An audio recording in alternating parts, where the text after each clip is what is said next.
Hello everybody, it's Non-Scene Noobs here, and today we've gotten a lot of breaking dates today. And the first news we'll be talking about today is coming from the United States of America.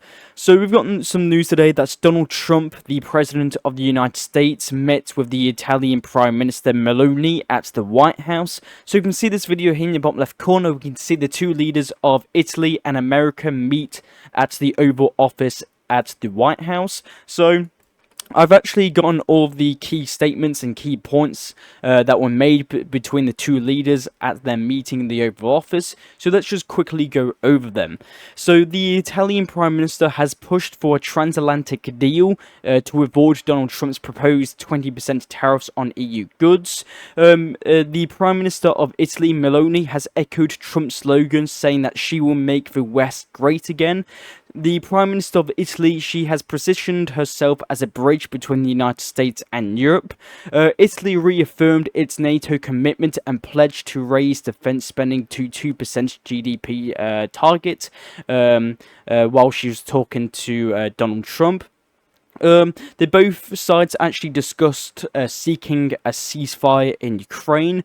Trump mentioned plans for a mineral deal involving Ukraine.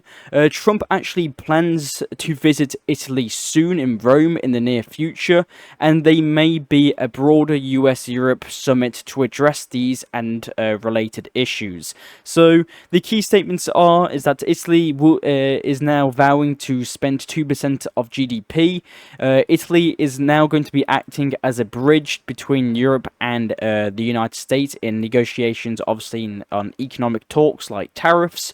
Donald Trump actually plans to visit Rome in the near future, but no exact date has been mentioned. So that's practically all the news we've gotten from the Italian and the US meetings in Washington, D.C. We've also got some major news today that the Secretary of State Marco Rubio stated that if efforts to end the war in Ukraine fail within days, the US will inform President Donald Trump that negotiations are no longer a viable option. So we've got news that the Secretary of State America is now saying that if negotiations don't happen between the Russian Federation and Ukraine in the next few days, well, the United States will just stop trying to negotiate for the two sides. So if both sides are serious about peace, we're ready to help, otherwise we will move on, he stated. Rubio also added that while the United States has supported Ukraine for 3 years, it has also now reached a point where it must turn its attention to other priorities. So very big news. And along with that statement by the Secretary of State of America, Marco Rubio, the US has officially tells NATO that it could step back from Ukraine talks. Rubio warns that the United States will pull back unless the United States and practically Donald Trump sees a clear path to peace. If a clear path to peace does not emerge soon, the United States will back from efforts to broker peace. That is coming from Marco Rubio. And along with that, Donald Trump is now hinting that he might be walking away from the Ukraine talks. So now, not just Marco Rubio is stating these things about Ukraine walking away from Ukraine negotiating table, but now Donald Trump is now hinting at walking away from Ukraine peace talks. He stated that if one of the two parties make it difficult, we will take a pass. And furthermore, we've also gotten some news today that the US wants to agree on a complete ceasefire in Ukraine in London next week, after which it will be shown to Russia, the New York Post writes. So according to the New York Post, a Ukrainian defense minister told the New York Post that Ukraine is 90% in agreement with Trump's peace proposal plan that was presented in Paris this week. According to the plan, Ukraine will de facto and recognize the territories controlled by the Russian Federation as Russian, but will not give them up forever. Along with this, we've also got news that Donald Trump actually is preparing to recognize Crimea as Russian, according to Bloomberg, as a part of the ceasefire plan between Russia and Ukraine. So very big news. And furthermore, we've also got some news today that Donald Trump froze $2.2 billion in grants to Harvard University in America. So the US Department of Education froze more than $2.2 billion in federal funding for Harvard University, just hours after the school rejected President Donald Trump's demands that it makes policy changes on diversity. So a Department of Education task force on combating anti-Semitism said in a statement that it was freezing 2.2 billion. Trump's administration has frozen hundreds of millions of dollars in federal funding for numerous prestigious universities around the United States, pressing the institutions to make policy and other changes and citing what it says is a failure to fight anti-Semitism on campus. So Donald Trump is now freezing $2.2 billion in grants to Harvard University and hundreds of millions of dollars to universities, prestigious universities around the United States for failure to fight anti-Semitism. So interesting news. We've also got some breaking news that Joe Biden has spoken publicly for the first time since Donald Trump's inauguration. Joe Biden said that in less than 100 days, so much damage and destruction has been done. And that's breathtaking. And furthermore, we've also got some news today that the White House has just announced 245% tariffs on China. So according to the White House website on Google, China now faces up to a 245% tariff on imports to the United States as a result of its retaliation actions. So it has now just been confirmed by the White House that China will now be facing 245% tariffs on Chinese imports to the United States of America. So very big news, and this kind of goes along with my with the next news what's happened today. So we've got news that Beijing, so China has completely cut off supply of US liquid natural gas, reports say. So according to this graph, China has now turned to Canada for oil. Chinese refiners have cut US oil imports by 90%, and now are buying record amounts of Canadian crude oil. So China is now completely abandoning US oil and now turning to Canadian oil as a result of the whopping 245% tariffs on China. And the next news we've got today is coming from Russia. So we've gotten some news today that Russia has officially removed the Taliban from its list of designated terrorist organizations. So the Taliban considers Russia's removal of group from banned lists as an important step, the Taliban representatives told the news agency TASS. So Russia has officially removed the Taliban from its terrorist organization list. So this officially makes trading with Afghanistan and makes cooperation in the economic field or even potentially militarily much easier now that the Taliban is no longer labeled as a terrorist organization in Russia. And probably one of the biggest news come today is that Putin has just declared an Easter truce in Ukraine from 6 p.m. April 19th to midnight of April 21st in Moscow time. So according to Putin, we expect Ukraine to follow this example, and adds that Ukraine has violated agreements, so Russia must be ready to respond to any aggression. So the Easter truce will demonstrate if the Ukrainian government is capable of respecting deals, Putin stated. He also noted that it will also show whether Ukraine can take part in talks addressing the root causes of the conflict, he adds. And the key statements from Putin was that all military actions is going to be halted in order to fulfill the Easter ceasefire. The truce will show if Ukraine is ready for peace. Russian troops must be ready to respond instantly to any provocations, and Russia welcomes Trump's push for a peaceful resolution. And at first, Volodymyr Zelensky, the president of Ukraine, Volodymyr Zelensky, he first rejected Vladimir Putin's East Truce and called it an attempt to play with human lives, but later retracted his statement, and Volodymyr Zelensky reportedly changed his mind, likely after criticism in the media, and now Ukraine is ready to join the Easter Truce. So, according to the Ukrainian President Volodymyr Zelensky, if Russia is suddenly ready to really join the format of a complete and unconditional silence on the battlefield, Ukraine will act in a mirror image, as it will be from the Russian side. Silence in response to silence, strikes in defense of strikes. If complete silence really prevails, Ukraine proposes to extend these truce ceasefire to the end of Easter on April the 20th. So far, according to the reports of the Commander-in-Chief of the Russian Assault Operations of Ukraine, Ukraine is apparently still noticing Russian movements and artillery strikes on the battle, even though the truce is still, the Easter truce has come into effect. So, to summarize everything, there's been a truce in the battlefield of Ukraine.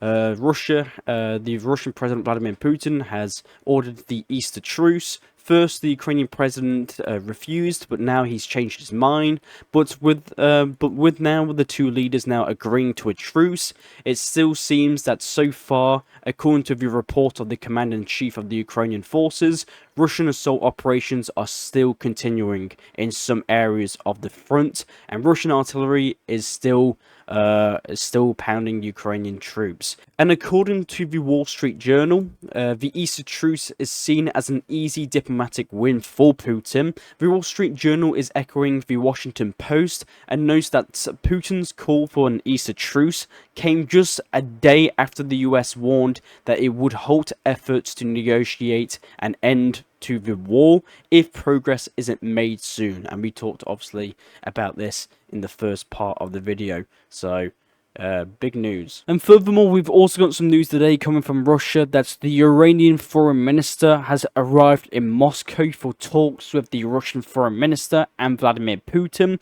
So the Iranian foreign minister met the Russian foreign minister Sergei Lavrov, and let's just go over the Lavrov's main statements after the talks with the head of the Iranian foreign ministry. So we've got some news that Russia actually welcomes the desire of Iran and the United States to reach objective agreements on Iranian nuclear program. Russia is ready to facilitate the negotiations process between Iran and Washington on Iran's nuclear program. Iran is fully prepared to seek agreements on its nuclear program exclusively within the framework of the non-growth issue without unnecessary topics. Russia considers attempts to burden the US-Iran negotiations with issues unrelated to nuclear programs to be risky. The trade turnover between Russia and Iran last year amounted to almost $5 billion, almost repeating the record. So, very big news. And after the Iranian foreign minister met with Sergei Lavrov, the Iranian foreign minister met with Vladimir Putin, if you can see here in bottom left corner, at the Kremlin. So, the foreign minister reportedly carried a secret letter from the supreme leader of Iran, Khamenei, to Putin regarding Iran's nuclear talks. So, very interesting news. And with the talks of the President Putin and the Iranian foreign minister, we've got news that Iran expects Putin to visit Tehran, the capital city of Iran, in 2025 this year. And furthermore, along with the Iranian foreign minister, someone else actually visited Moscow, and that was the leader of Qatar. So the Emir of Qatar arrived in Russia today, and he held talks with Vladimir Putin. So you can see here in the bottom left corner, the two leaders of Qatar and Russia met in the Kremlin in Moscow. The Russian President Vladimir Putin welcomed Emir Shakin Tasmin bin Hamad Al Thani, I think that's how you pronounce his name, of Qatar, to the Kremlin. So the agenda for the talks includes included expanding cooperation between Russia and Qatar in trade, economics, and humanitarian sectors.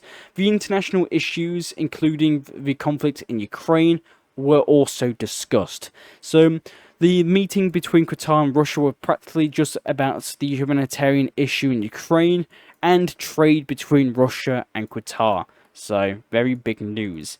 And furthermore, we've also got news today that Russia's United Aircraft Corporation has delivered a new batch of seriously produced Su-34 fighter bomber jets to the Russian airspace forces. So you can see here in the bottom left corner, we can see a new batch of brand new Su-34 fighter bomber jets that has just been delivered to the Russian Air Force, freshly produced by the United Aircraft Corporation of Russia.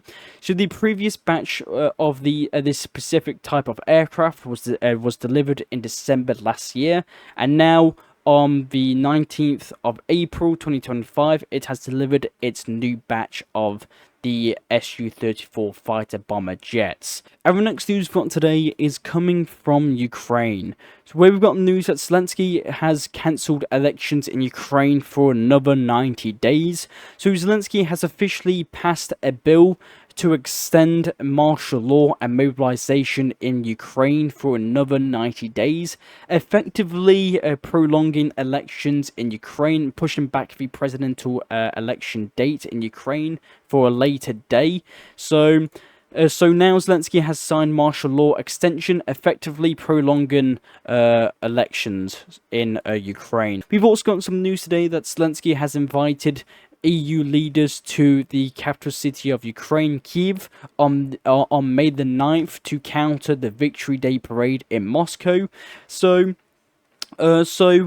European leaders are going to be attending the Coalition of the Willing meeting in Kyiv, in Ukraine, on May the 9th, the same day as Russia does its Victory Day in Moscow, a huge military a victory parade in Moscow, with many leaders attending the victory parade, like the leader of Slovakia, Robert Fico, the president of Serbia, the president of Brazil, the president of Kazakhstan, the president of the Palestinian Authority, the president of the People's Republic of China, the prime minister of India, the president of Belarus, the prime minister of Armenia, the president of Tajikistan, the president of Cuba, the president of the Republic of Spasska, the general secretary of the Communist Party of Vietnam, the president of Burkina Faso, the president of Kyrgyzstan, and the president of Uzbekistan, and lastly, the president of Venezuela. So all the leaders I've just mentioned will be attending the Victory Day military parade in Moscow on the May the 9th. This is why Zelensky is inviting a huge amount of NATO leaders to the capital city of Ukraine, Kyiv, to try and counter the Victory Day parade. And the next news we want today is coming from Odessa. We've got news that the NATO Secretary General Mark Rutte arrived in Ukraine and met together with the President Volodymyr Zelensky of Ukraine and visited wounded Ukrainian soldiers in the coastal and port city of Ukraine, Odessa. So the NATO Secretary General on his visit to Odessa mentioned and confirmed that Ukraine will become a member of the alliance of NATO, and he said that Ukraine's path to NATO is irreversible, but not part of any deal, a peace deal in Ukraine right now. So he mentioned that Ukraine will be joining NATO, but it won't be a part of this upcoming ceasefire and peace deal between Russia and Ukraine. And furthermore, we've also got some news today that the United States and Ukraine have signed a memorandum on reconstruction investment fund. So if you can see here in the bottom left corner, we can see that the United States and Ukraine have just signed a memorandum of intent to finalize a formal agreement on the Economic Partnership and Reconstruction Investment Fund, aimed at rebuilding Ukraine. So the memorandum underscores the United States' continued financial and material support to Ukraine, a reconstruction fund to be launched as a part of a broader economic partnership deal between the United States and Ukraine, and the United States will respect Ukraine's EU accession commitments and obligations. So interesting news. So the United States and Ukraine have signed a deal on reconstruction investment funds between the two countries, expanding further economic cooperation between Ukraine and the United States. We've also got some news today that Japan will provide Ukraine with $3 billion of loans. The Ministry of Finance of Japan stated it will be repaid with proceeds from frozen Russian assets, the Japanese Foreign Ministry noted. So Japan has just loaned Ukraine $3 billion. And the next news we've got today is coming from Germany. That's the elected winner conservative leader, Friedrich Merz, will be elected as the German Chancellor next month on May the 6th. So on May the 6th, the election winner conservative leader, Friedrich Merz, will be elected as the German Chancellor, and already he has already shown his willingness to give Ukraine the Taurus cruise missile in agreements with European partners. He stated that the British are doing it, the French are doing it, the Americans are doing it anyway, so we can do it. So the Germany will be ready to transfer the long-range Taurus military cruise missile to Ukraine. We've also got news that Friedrich Merz, the election winner, conservative election winner of Germany, he is considering his first foreign visit as German Chancellor to Ukraine. Die Welt, the news agency, reports. According to the outlet, the trip is being planned for early May and is currently in preparation stages. So, Friedrich Merz will be choosing Ukraine as his first foreign visit as the German Chancellor, Die Welt reports. And the last news coming from Germany today is that in 2024, the German military has received 19% more applications, so that is 51,200 people for military service in Germany. That is 19% more than the previous year in 2023. So Germany has seen a sharp increase and a sharp rise of German citizens and Germans joining the military, and it has rose more than 19%. And the number of women wanting to serve in the German army has also rose significantly by 14% to 8,200 women. So very interesting news. So the German army has received a 19% more applications to join the military in Germany. So very big news. We've also got some news today coming from the European Union. That's the Vice President of the European Union, Kaja Kallas, has announced that the European Union is now preparing a 17th package of sanctions against Russia. So according to the Vice President of the European Union, Kaja Kallas, by putting pressure on Russia, we are making it clear that we are working on the 17th package of sanctions. It will include measures against the so-called shadow fleet and other elements. We plan to present this package at the meeting of the Foreign Affairs Council in May. So the European Union is now preparing the 17th package of sanctions against Russia. And the next news we got today is coming from France/Algeria. So remember in the previous video we talked about how Algeria ordered 12 French diplomats to leave the territory of Algeria within 48 hours. And it has happened. So Algeria has removed 12 French diplomats from the territory of Algeria. And again, if you remember in the last video, we talked about how France threatened to retaliate against Algeria if their diplomats were expelled, and obviously there were. France has called the ambassador from Algeria for consultations. So France in return has recalled its diplomats from Algeria back to France for, I quote, consolations. The next news we've got today is coming from Cyprus. So we've got news today that Kazakhstan, Uzbekistan, Kyrgyzstan and Turkmenistan have officially recognized Turkey as an occupying power in Cyprus, endorsing the UN Security Council Resolution 541 and 550. They took this step following the EU's announcement of 12 billion euros investment package for Central Asia. So within this EU package for Central Asia, Uzbekistan, Kazakhstan, Kyrgyzstan and Turkmenistan have officially recognized Turkey as an occupying power in Cyprus. The next news we got today is coming from Israel. We've got news that Israel has received thousands of US munitions for Gaza and eyes on Iran. So the Israeli Air Force is set to receive over 3,000 US-made munitions to boost its readiness for expanded operation in Gaza and also with a potential conflict with Iran. An additional 10,000 air-to-ground munitions previously frozen under Joe Biden's administration will be transferred following Trump's return to the White House. So not only Israel will be receiving 3,000 US-made bombs, the US will also be sending 10,000 air-to-ground munitions that were previously frozen under the Joe Biden administration. We've also gotten some news today that Hamas has officially rejected Israel's 45-day ceasefire offer. So Israel demanded the return of 11 Israeli hostages for a 45-day ceasefire offer, and Hamas has rejected. So very big news. And furthermore, we've also got some news today that the Maldives president has officially signed the law on banning Israelis from entering the country.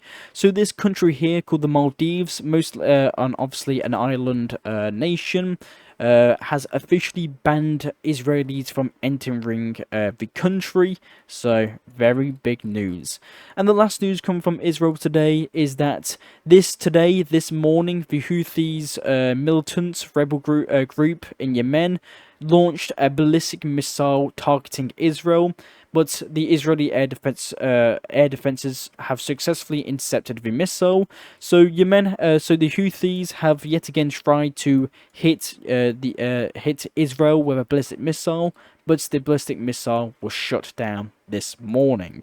And while actually on the topic of the Houthi militant forces, we've also just gotten some news today that the United States Central Command has just announced the total destruction of the Ras Isa fuel port here in Yemen, this exact location here. Just from a satellite point of view, we can see a huge amount of fuel that are stationed in this port city here in Yemen. So the American Central Command released this video here showing the absolute strikes on the Yemeni fuel city here. So major fires were burning at the Ras Isa port on Yemen's western coast, controlled by the Houthi terrorists, following US and UK airstrikes aimed at destroying the facility entirely. So the US Central Command released a statement regarding the strikes on the port city in Yemen. So according to the US Central Command, they state that the Houthis have continued to benefit economically and militarily from the countries and companies that provide material support to a designated foreign terrorist organization. The Iranian-backed Houthis use fuel to sustain their military operations as a weapon of control and to benefit economically from embezzling the profits from the import. This fuel should be legitimately supplied to the people of Yemen, despite the foreign terrorist designation that went into effect on the 5th of April. Ships have continued to supply fuel via the port of Ras Isa. Profits from these illegal sales are directly funding and sustaining the Houthi terrorist efforts. Today, the US forces took action to eliminate this source of fuel. So at least 22 people have been killed, including 5 paramedics in this US and UK airstrike. and many people were wounded following the U.S. airstrikes at the Ras Al Aissa port on the western coast of Yemen. And furthermore, we also got news today that the United States Air Force has just struck the capital city of Yemen, Sana'a. So if you can see this video here in the bottom left corner, we can see US forces are again attacking the Yemeni capital city of Sana'a. So US warplanes carried out 3 reported airstrikes on the district in Sana'a. Apparently they attacked an old military base in the capital city of Yemen, but we need further news regarding this statement here. So interesting news. And right after this attack, we had news that the Houthis militant forces actually fired rounds and drones at the French armed forces in the Red Sea. So French armed forces announced that the French Navy vessels actually intercepted Houthi drones flying towards it on the Red Sea. So you can see this video here. We can see an interception by a French frigate of an aerial drone coming from Yemen, threatening maritime traffic. So the Houthi forces have targeted this French frigate, this military frigate, right after the US and UK took a decision to strike the fuel city. So tensions in the Red Sea continue to rise.